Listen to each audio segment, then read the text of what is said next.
Seja o nome do Senhor, né? Que bênção estarmos mais uma vez aqui reunidos, tudo para a honra e glória do nome do Senhor, né? Porque Deus é fiel, né? Glória a Deus, glória a Jesus. Atos dos Apóstolos, né? Continuando aqui a saga do apóstolo Paulo, estamos no capítulo 24, né? Poucos capítulos aí por fim, né? Atos vai até o capítulo 28. E nós estamos vivendo Atos 29, né? Glória a Deus, glória a Jesus, né? Estamos aqui na era da igreja, né? Que bênção. Até o arrebatamento dela, né? Então, Paulo está ali em Cesareia, está sobre a vigilância ali de Félix, né? Paulo foi enviado ali vimos no último estudo, né, que demos na segunda-feira, que Paulo teve aquela trama, né, contra a vida de Paulo ali, que os judeus fizeram aquele juramento de morte, né, que não iam comer, que não iam beber enquanto o apóstolo Paulo estivesse vivo. E coube a Deus revelar todos os planos desses fariseus ao sobrinho de Paulo, né? O sobrinho de Paulo correu ali na Fortaleza Antônia, avisou todos os planos a Paulo. Paulo pediu que o menino fosse conduzido à presença do comandante, relatou tudo ao comandante, e o comandante ali levantou um verdadeiro batalhão para escoltar Paulo para a cidade de Cesareia, né? Foram 200 soldados, 200 arqueiros, 70 cavaleiros, e Paulo foi conduzido naquela mesma noite ali para a cidade de Cesareia, e lá foi entregue aos cuidados do procurador Félix, né? O procurador Félix, ele estava no mesmo cargo de Pôncio Pilatos, né? E Paulo ficou ali, nós lemos no último versículo que ele ficou ali até que os acusadores chegassem, né? Até que uma comitiva ali saísse de Jerusalém e descesse até Cesareia para acusar ali formalmente Paulo perante Félix, e Paulo iria se defender. E hoje nós temos aqui essa acusação e a defesa de Paulo e o que aconteceu, né, depois disso, né, depois dessa acusação, depois dessa defesa, o que foi que Félix resolveu fazer, né? Vamos iniciar aqui o capítulo 24 do livro de Atos dos Apóstolos. Diz assim a palavra do Senhor. Atos 24, versículo 1, né? Sempre é bom você ver na sua Bíblia, né, acompanhar a leitura na sua Bíblia. Atos dos Apóstolos, capítulo 24, versículo 1. 5 dias depois, desceu o sumo sacerdote Ananias com alguns anciãos e com certo orador chamado Tértulo, os quais apresentaram ao governador Libelo contra Paulo, né? Apresentaram ali o parecer na acusação contra Paulo. E Paulo, ele estava em Cesareia, né? Ele estava no meio dessa disputa aí, né? Tinha uma disputa poder civil e poder religioso, né? O poder religioso pelos judeus ali, e o poder civil tentando guardar Paulo ali, tentando chegar a um parecer amigável, né? Tentando chegar ali a realmente qual era a causa da acusação contra Paulo. Então, de um lado, os judeus hostis, e do outro, um pouco mais amigável ali do lado de Félix, né? Do lado de Cláudio Lísias. Então, nós iremos ver depois que Paulo vai passar 2 anos aqui em Cesareia. O total de anos que Paulo passou preso aqui foi de 2 anos, né? Hernandes Dias Lopes, ele disse que é tentador a gente ficar imaginando que se o grande apóstolo Paulo não tivesse ido a Jerusalém, após aquelas advertências que nós vimos, né, de alguns profetas, né, de alguns amigos, ele poderia ter escapado desses 2 anos de prisão. Foram 2 anos em Cesareia e foram 2 anos em Roma. 4 anos aí que Paulo poderia estar pregando o evangelho. Então, 4 anos aí que ele teve, 2 em Cesareia, 2 em Roma, mas Paulo fez apenas o que Deus ordenou. Suas atitudes, as atitudes de Paulo, elas foram guiadas pelo Espírito Santo. Ele estava exatamente no lugar em que Deus queria que ele estivesse. Então, a gente pode ficar imaginando, se ele tivesse realmente escutado ali os profetas em Tiro, em outras cidades ali que falaram que ele ia padecer, em Cesareia, na própria Cesareia, né, aquele profeta de nome Ágabo, ele tirou o cinto de Paulo e amarrou seus pés, amarrou as suas mãos, e profetizou que iria acontecer isso ao dono do cinto. Então, se ele tivesse escutado, ele teria se livrado aqui de 4 anos de prisão, poderia ter feito mais viagens missionárias, mas Deus quis que fosse assim. Deus guiava Paulo. Atos 20, 22, agora, pois, compelido pelo Espírito Santo, estou seguindo para Jerusalém, desconhecendo que ali me sucederá. Ele sabia que algo ia acontecer. Outras traduções falam ligado pelo Espírito, constrangido pelo Espírito. Outras traduções de mais fácil leitura falam sobre a força impulsionadora do Espírito. O Espírito me obriga a ir até lá. Sob o impulso do Espírito. Então, Paulo estava onde Deus queria que ele estivesse. O Espírito Santo foi quem conduziu Paulo para Jerusalém, independente das consequências que iriam lhe acontecer ali do que foi profetizado. Mas devemos lembrar, né, nossos pensamentos eles sempre são menores, né, os planos de Deus são maiores do que os nossos. Então, nós devemos lembrar que nesses 4 anos também, Paulo estava preso ali, ele teve tempo de se consagrar a Deus, né, se dedicar ao estudo, à oração. Surgiram os escritos mais ricos, um dos mais ricos de Paulo surgiram nessa época. Se ele não estivesse aprisionado 2 anos em Cesareia e 2 anos em Roma, nós não teríamos, por exemplo, a epístola aos Efésios, a epístola aos Filipenses, carta aos Colossenses, carta a Filemon. Todas essas 4 epístolas, né, e outras também foram escritas durante a prisão. E agora, e também vai se cumprir, claro, né, nesses 4 anos, vai se cumprir a parte lá da profecia sobre Paulo, né, que Jesus disse que ele seria levado diante de reis, diante de governadores. Paulo estava diante de um governador da Judéia, né, diante de Félix. Glória a Deus, glória a Jesus. Então, 5 dias depois, chegam ali os acusadores, né, o sumo sacerdote Ananias, alguns anciãos, e um certo orador chamado Tértulo. Orador, nessa época, que era o mesmo que um advogado. Tértulo nada mais é do que um advogado. Então, o ódio contra Paulo ali, né, era tão grande, né, já tinham tramado a sua morte, que o próprio sumo sacerdote vai também. Deveria ser, claro, um homem ocupadíssimo pela sua posição, mas ele faz questão de descer até Cesareia com a finalidade de acusar Paulo. Viajaram quase 100 quilômetros ali para levantar acusações contra Paulo, Saulo de Tarso. Tértulo era um orador, né, um advogado da época. Um orador era alguém que discursava com eloquência, né, com clareza em público. Tértulo devia ser familiarizado com as leis, né, com os procedimentos romanos, devia ser conhecedor, claro, também da lei dos judeus. E, com certeza, né, ele falava bem o grego, né, lembrando aqui que Félix era grego, era romano, né, falava grego. Paulo também falava grego, né, então o sumo sacerdote, não sei se ele falava grego, mas Tértulo falava grego. Então eles levam ali alguém preparado contra Paulo, um cara estudado, que fala bonito, que falava o grego, que sabia a lei romana, sabia a lei dos judeus. Então os judeus estavam municiados aí de Tértulo, né? Então preparados. Era uma pessoa ali que a gente vai ver que ele fala bonito, né?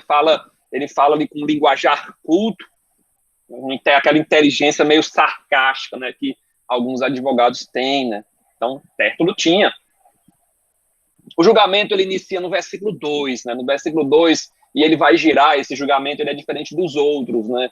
Diferente de outros que apenas Paulo fala, que vai girar em torno de 2 discursos. Nós iremos ver primeiro Tértulo falando, o orador profissional ali que foi trazido pelos judeus, e depois nós vamos ver ali Paulo falando, né?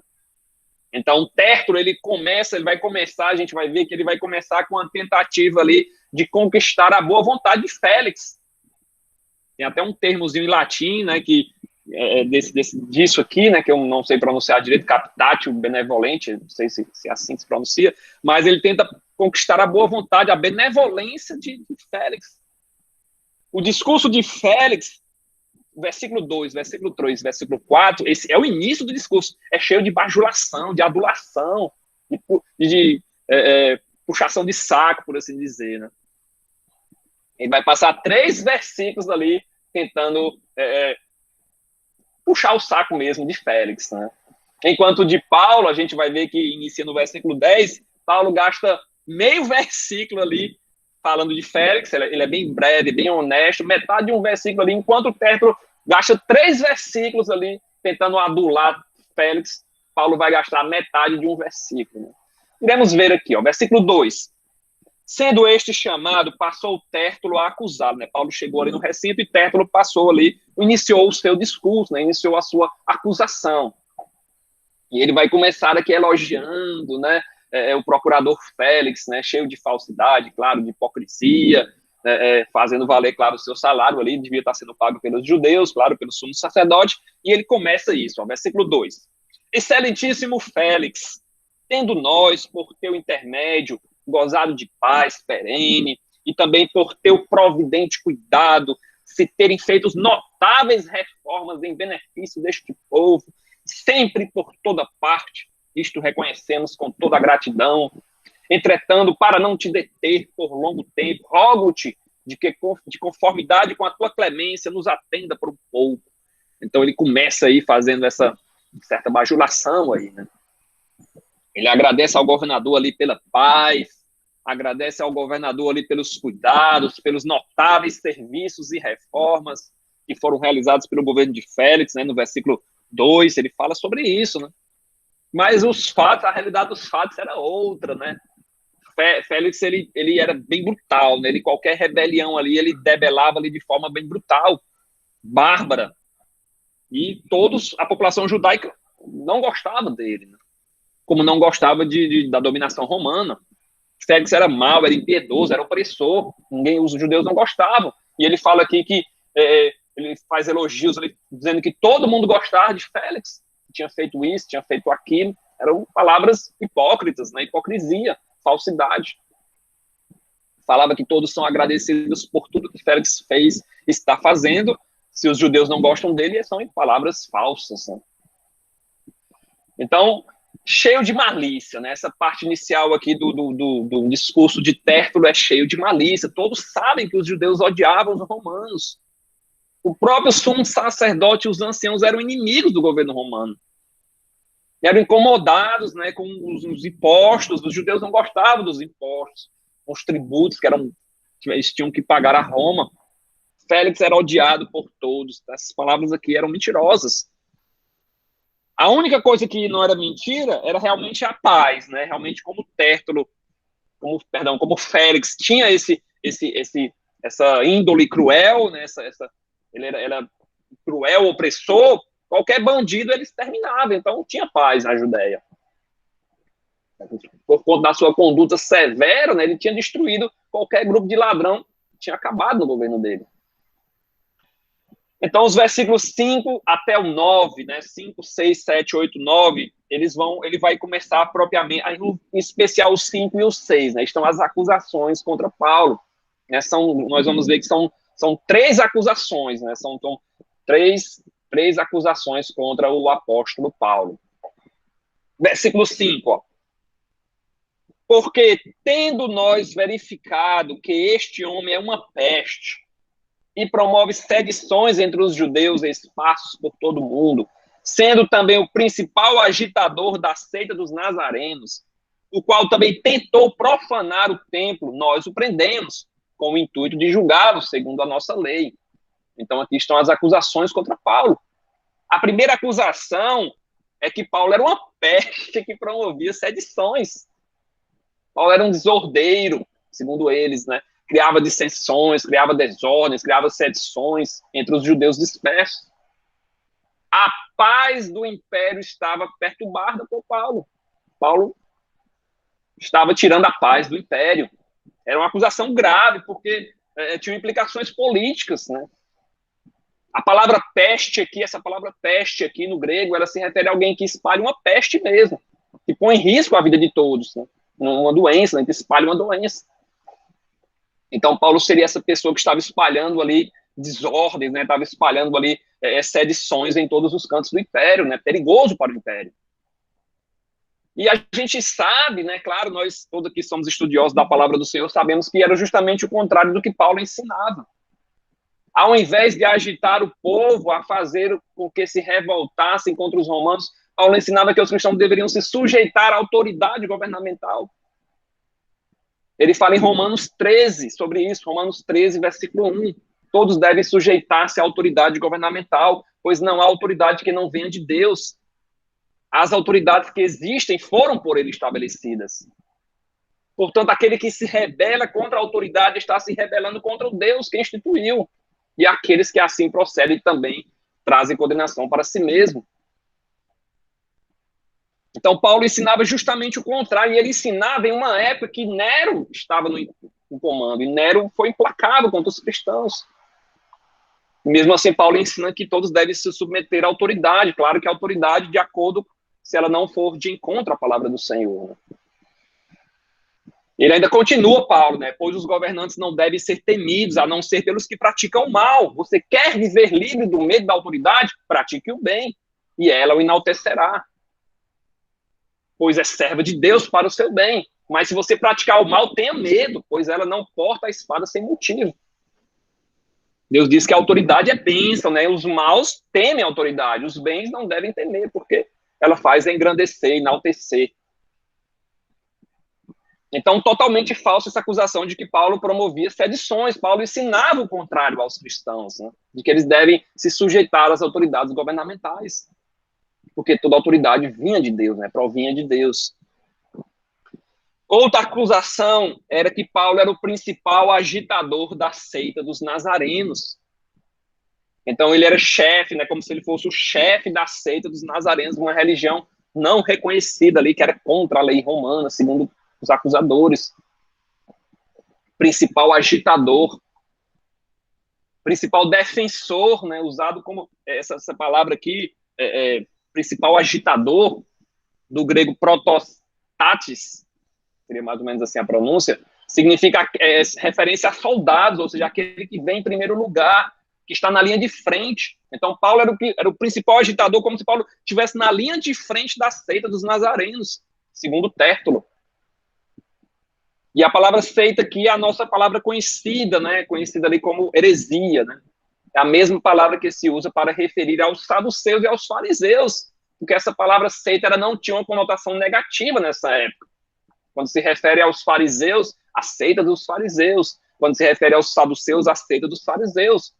Para eles, né, para Tértulo, para o sumo sacerdote, para os anciãos, o cristianismo nada mais era do que outra seita do judaísmo, uma ramificação do judaísmo. E, segundo eles aqui, uma seita perigosa, né, que precisava ser destruída. Esse versículo 5, Atos 24, 5, né, essa palavra dos nazarenos, ela é a única passagem no Novo Testamento que traz essa expressão dos nazarenos. Nas outras vezes, né, que é usada, ela aparece no singular, esse adjetivo aparece no singular e é relacionado com Jesus Cristo, né, Jesus o Nazareno. E aqui fala seita dos nazarenos, a única vez que acontece aqui no livro de Atos dos Apóstolos, em toda a Bíblia, né, em todo o Antigo e Novo Testamento. Além dessa expressão, nós temos diversas outras usadas no livro de Atos dos Apóstolos para se referir aos cristãos. Nós temos, eles são chamados de discípulos, são chamados de irmãos, de santos, de crentes, de cristãos, né? O livro de Atos dos Apóstolos chama, eles foram chamados pela primeira vez de cristãos. Igreja, temos essa referência também à igreja que está em Éfeso. Temos a referência também àqueles do caminho e agora dos nazarenos. Então, diversas são aí os nomes, né, as alcunhas pelos quais são chamados os cristãos. É claro que era um termo meio pejorativo, né, porque a cidade de Nazaré era uma cidade pequena ali, né, eles achavam que nada de bom vinha da Galileia, né, então era um termo bem pejorativo, mostrando que, como Jesus falou, né, se o discípulo eles não está acima do seu mestre, assim como usaram o termo pejorativo para Jesus, Jesus o Nazareno, usaram também para os seus discípulos, né, para os que criam nele. Uma expressão aqui de desprezo para os seguidores de Jesus, né? Assim como tinha acontecido com o próprio Senhor. E então nós já vimos a primeira, né? A primeira acusação foi que Paulo era uma peste e promovia sedições. A segunda, que ele era o principal agitador da seita dos nazarenos. E a terceira está no versículo 6. Tentou profanar o templo e nós o prendemos por isso. Então o acuso de tentativa de profanação do templo em Jerusalém. E aqui a gente vê que o discurso ele já é outro, né? Já mudaram o discurso. Tentativa de profanar o templo, essa palavra tentativa. Lá em Atos 21, 28, nós temos o seguinte, ó. Quando vem Paulo ali, um deles grita, ó, israelitas, socorro! Este é o homem que por toda parte ensina todos contra o povo, todos a serem contra o povo, contra a lei, contra este lugar. Introduziu gregos no templo e profanou. Então, aqui ele já havia feito a ação finalizada. Aqui eles já mudam, já diz que Paulo tentou profanar o templo, né? Então, já viram aí que algumas acusações não eram verdade, algumas acusações eram mentirosas ali contra Paulo, e já mudam o discurso, né? Tértulo já muda aí o seu discurso, né? Não tinham provas concretas, claro, mudaram aqui a acusação. Então, 3 foram as acusações. Uma acusação pessoal, que Paulo era peste, uma acusação política, que ele causava tumultos, provocava sedições, e uma acusação religiosa, que ele promovia a seita dos nazarenos e tentou profanar o templo, né? Então, 3 acusações aí, né? Então, Paulo foi acusado contra a lei dos judeus, contra o templo, contra o império romano, contra César. Os líderes religiosos, Tértulo, né, e os líderes religiosos pensavam que essas acusações iriam persuadir Félix a executar Paulo, né, mas não foi assim que aconteceu, né? Nós devemos ver aqui sobre isso. Versículo 7. Mas sobrevindo o comandante Lícias, o arrebatou das nossas mãos com grande violência, ordenando que os seus acusadores viessem à tua presença. Tu mesmo, examinando, poderás tomar conhecimento de todas as coisas de que nós o acusamos. Os judeus também concordaram na acusação, afirmando que essas coisas eram assim.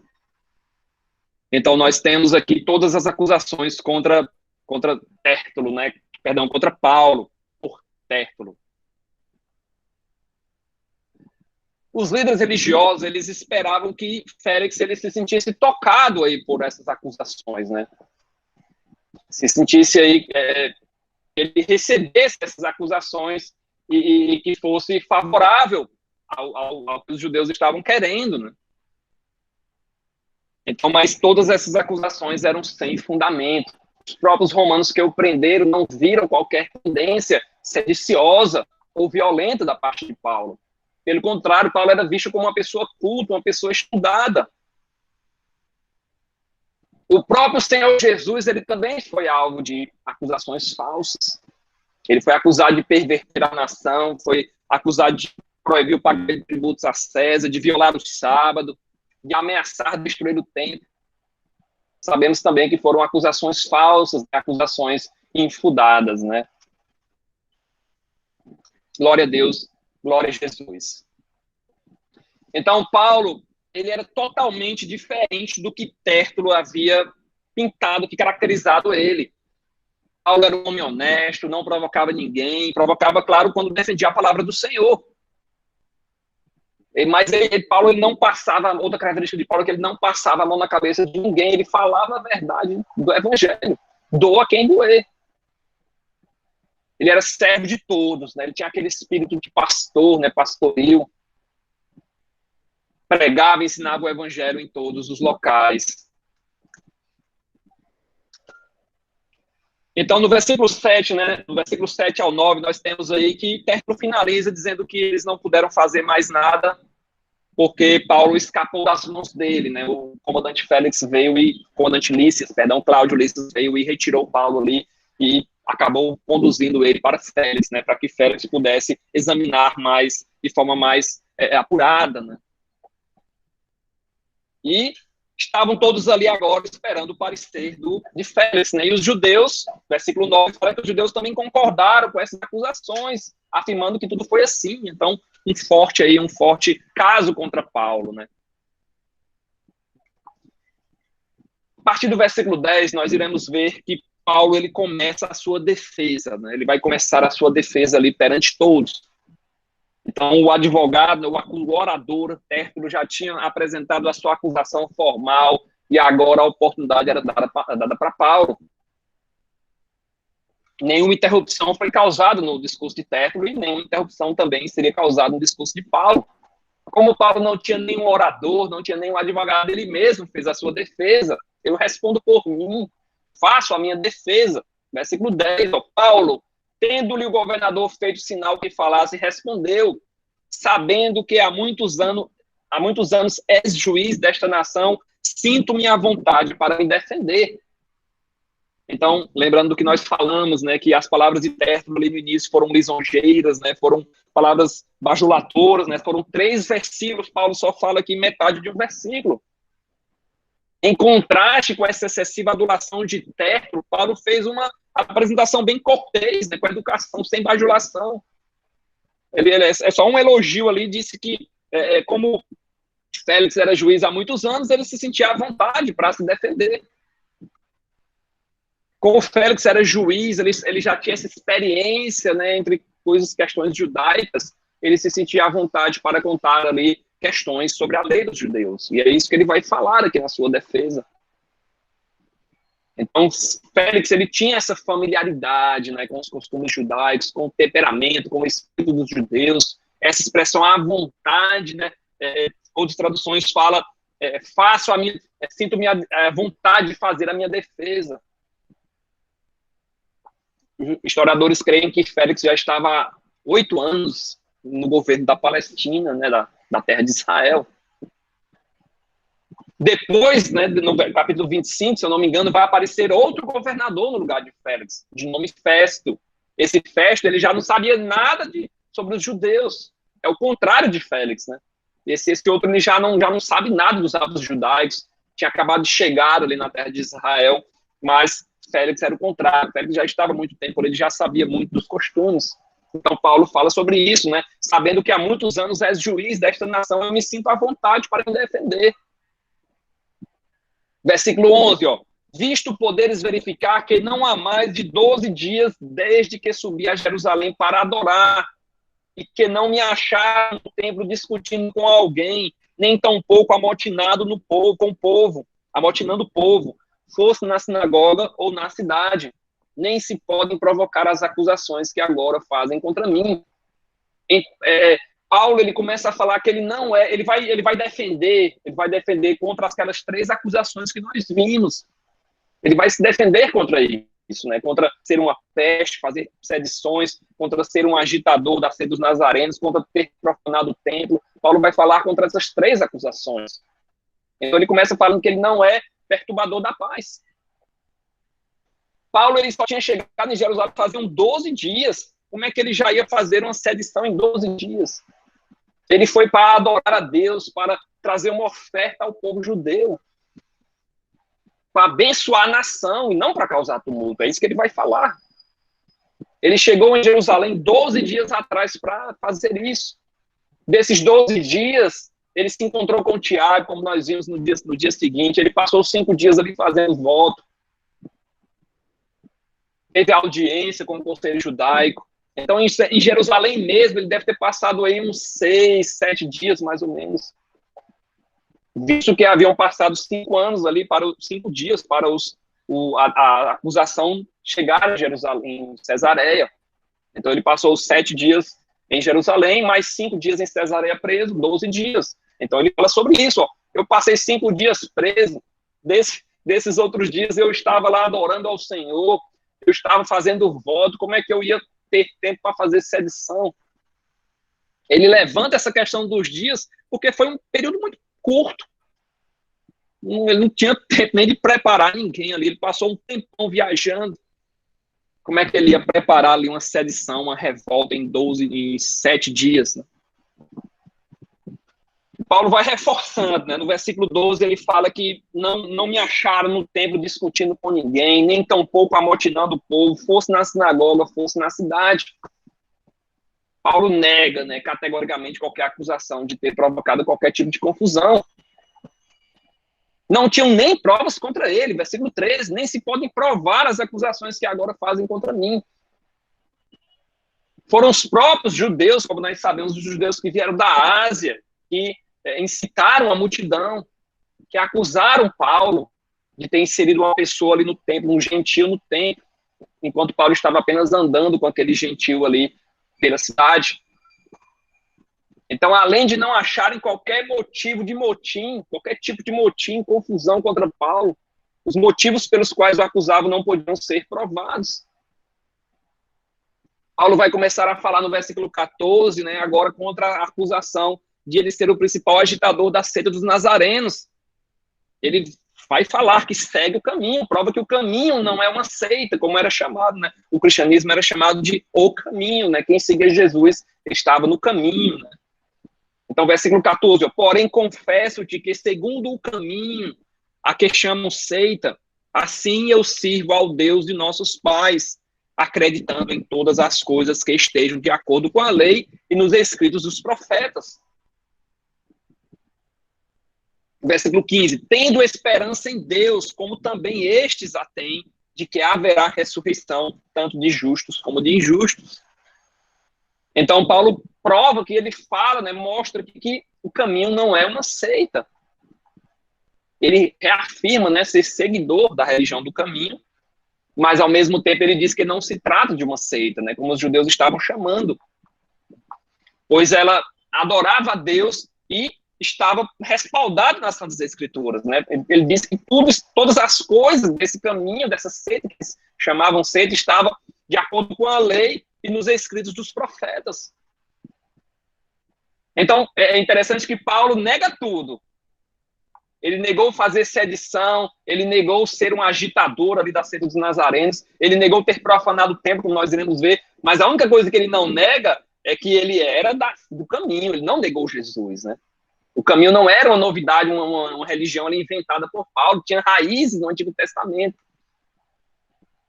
Jesus já tinha falado sobre isso, né? Mateus 10, 32. Qualquer que me confessar diante dos homens, eu o confessarei diante de meu Pai. Mas aquele que me negar diante dos homens, eu o negarei também diante do meu Pai que está nos céus. Então, Paulo, ele nega tudo, menos que ele é do caminho. Ó. Porém, confesso-te que, segundo o caminho a quem chamam seita, assim eu sirvo a Deus de nossos pais, eu sou do caminho mesmo. E Paulo fala que o caminho ele era o cumprimento de tudo, né? Essa religião, não é religião, mas seguir Jesus era o cumprimento de tudo. Tudo que estava no Antigo Testamento, na lei, nos profetas. O Cristo anunciado por Paulo era o mesmo proclamado pelos profetas. Tudo se fundamentava em Jesus Cristo e na esperança da ressurreição. Se a gente analisar bem esse versículo 14, ó, nós vamos ler novamente. Ó. Porém, confesso-te que, segundo o caminho a quem chamam seita, assim eu sirvo a Deus dos nossos pais, acreditando em todas as coisas que estejam de acordo com a lei e nos escritos dos profetas. Então, se a gente analisar bem esse versículo 14, o que Paulo quer dizer é que era ele, e não os judeus, os acusadores que eram fiel à Escritura. Paulo estava sendo fiel às Escrituras, porque o caminho era o cumprimento da lei, era o cumprimento das Escrituras, dos profetas.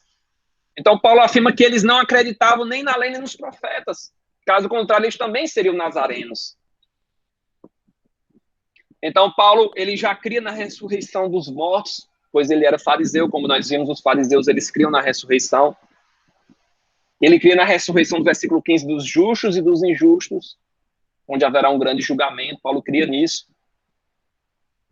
E com a morte e ressurreição de Jesus, né, que inclusive apareceu várias vezes para o próprio Paulo, aí é que ele cria mesmo, agora que ele estava crendo mesmo na ressurreição dos mortos. Em terceiro lugar, Paulo vai se defender ali contra a acusação de ter profanado o templo, né? No versículo 16 ele fala que tem a sua consciência tranquila, por isso também me esforço por ter sempre consciência pura diante de Deus e dos homens. Versículo 17, depois de anos vim trazer esmolas à minha nação e também fazer ofertas, né? Fazer sacrifícios, oferendas, né? Aqui tem oferendas, não ofertas, para fazer esmolas à minha nação e também fazer sacrifícios. Então, Paulo prova que ele não estava profanando o templo. Longe de ir a Jerusalém para profanar o templo, seu propósito era essencialmente religioso. Paulo foi a Jerusalém para demonstrar o seu amor, a sua nação. Ele estava trazendo ofertas, né, esmolas ali de todas as igrejas da Ásia, as igrejas da Macedônia, né, da Acaia, da Panfilha, da Frígia, da Capadócia, da Ásia Menor. Então, fazia anos que Paulo não visitava Jerusalém, mais ou menos 4, 5 anos que Paulo não pisava na Terra Santa. E ele veio trazendo ofertas, ele não veio profanar o templo. versículo 17, depois de anos vim trazer esmolas à minha nação e também fazer oferendas, fazer sacrifícios. E foi nesta prática, quando ele estava ali fazendo sacrifício, quando ele estava ali trazendo ofertas, que alguns judeus da Ásia me encontraram já purificado no templo, sem ajuntamento e sem tumulto. Então, quando Paulo entrou no templo ali com esse propósito, ele já estava até cerimonialmente puro. Ele fez voto, né, o voto do nazireado, como nós vimos. Se o seu propósito fosse provocar tumulto, fosse profanar o templo, para que ele ia trazer oferta, para que ele ia trazer esmolas? Então, o seu retorno foi para adorar, né, foi para contar as bênçãos que o Senhor tinha feito no meio dos gentios. As ofertas que tinham sido reunidas ali nas igrejas da Ásia, né? Paulo trouxe tudo ali para os cristãos da Judéia, né? Os cristãos que estavam passando por necessidade. E no versículo 19, Paulo fala que eles deveriam estar aqui, esses irmãos da Ásia aí que me encontraram, me acusaram quando eu estava no templo, sacrificando, trazendo ofertas, eles deveriam estar aqui. Versículo 19, os quais deviam comparecer diante de ti e acusar se tivesse algo contra mim. Eles não estão nem aqui. Paulo fala isso para Félix, né, para todos que estavam ali ouvindo. Então, durante uma hora de sacrifícios, né, durante uma hora de adoração ao Senhor, acusaram Paulo de algo que ele não estava fazendo. Paulo estava se santificando, né, se purificando, já tinha completado o seu voto, não estava profanando nada, o tumulto não foi criado por Paulo, foi pelos judeus da Ásia, eles não estavam nem ali para acusar Paulo, não tinham provas contra Paulo. Se tivesse que trouxessem, mas não tinham nem aparecido. Aí Paulo passa a bola para os que estão lá, versículo 20, ó, ou estes mesmos que estão aqui, digam que a iniquidade acharam em mim por ocasião do meu comparecimento perante o Sinédrio, né? Paulo também esteve perante o Sinédrio ali, não tinha sido absolvido perante o Sinédrio, como nós vimos. Quando Paulo falou ali que ele estava sendo julgado por questões sobre a ressurreição dos mortos, muitos se levantam ali, ó, Atos 23, 9, nós vimos sobre isso, ó. Houve grande vozeria, levantando-se alguns escribas da parte dos fariseus, contendiam, dizendo, não achamos este homem mal algum. Ele era absolvido no grande sinédrio. Então, a questão aqui, segundo Paulo, era questão teológica, nada contra Roma, nada contra a profanação do templo, nada contra sedições, era questão teológica. Paulo cria na ressurreição dos mortos. Ele viu Jesus, Jesus falou com ele, andou com ele. Então, essa foi a defesa de Paulo, né? Ninguém tinha prova contra ele, nem os judeus da Ásia que não tinham vindo, nem o sumo sacerdote Ananias, nem os anciãos, nem Tértulo, ninguém tinha nenhuma prova. Eram apenas palavras, né, para ver se colava ali. Então, Paulo foi justo, né? Paulo foi firme aqui na sua defesa. Foi bem objetivo. Versículo 21. Salvo estas palavras que clamei, estando entre eles, hoje sou eu julgado por vós acerca da ressurreição dos mortos. Então, Paulo finaliza dizendo que ele está sendo apenas julgado ali perante o Sinédrio por conta da ressurreição dos mortos. Nenhuma outra prova se tinha contra o apóstolo Paulo.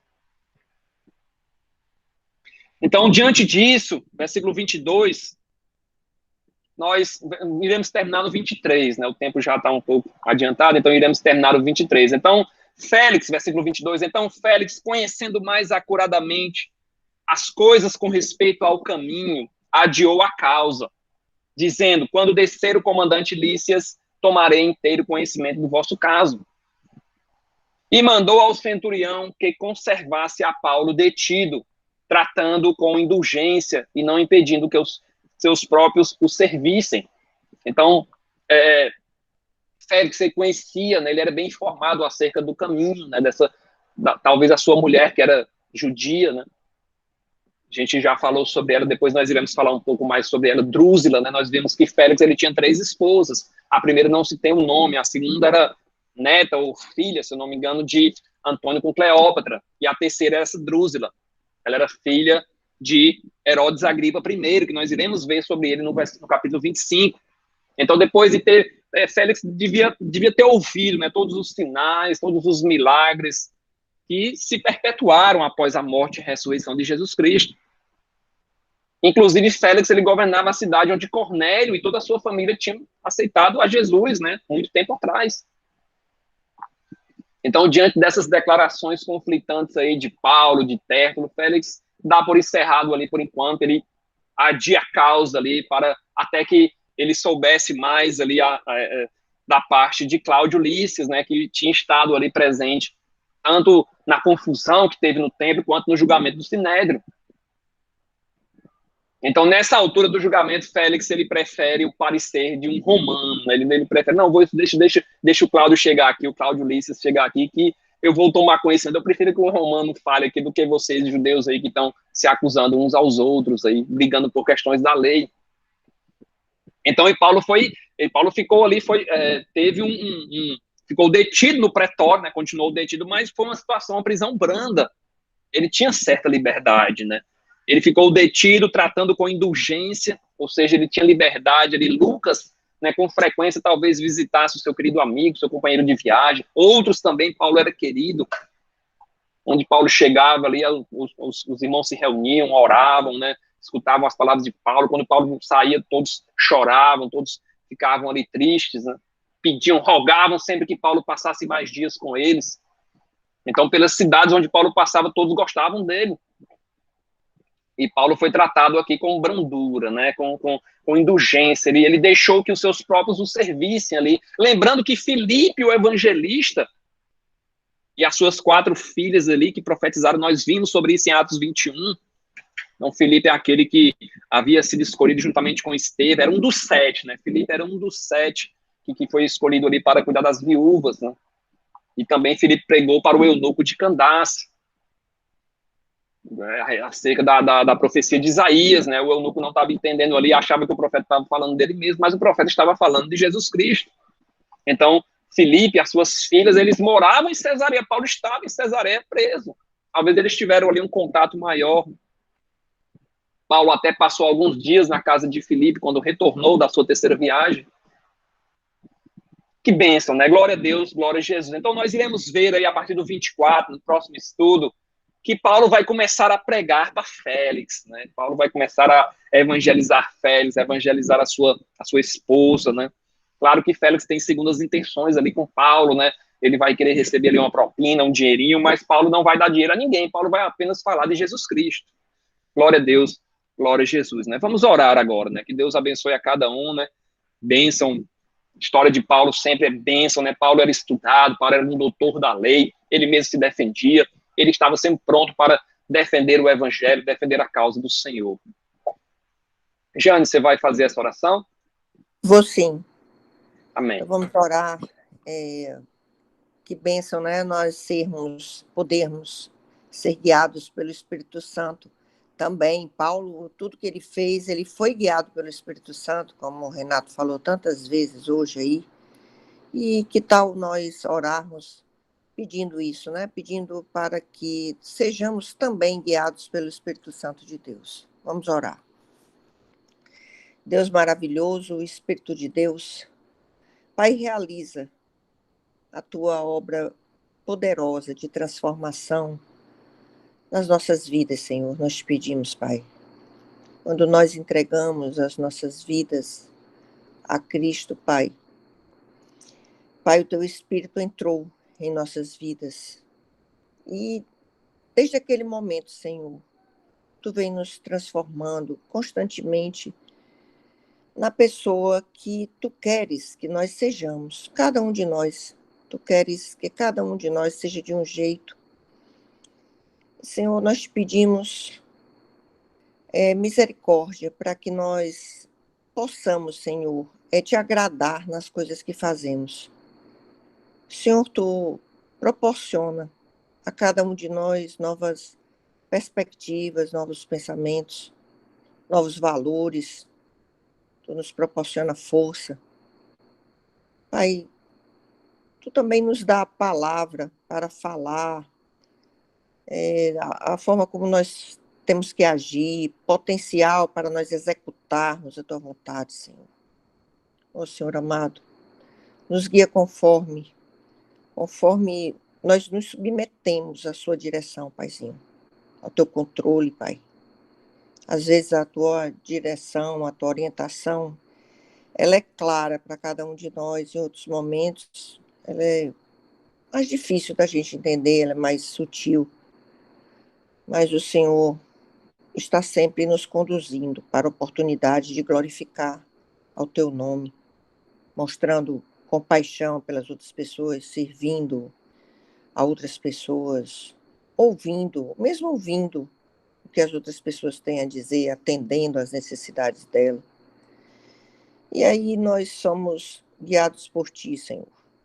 Então é um privilégio nós sermos usados por ti, meu Pai.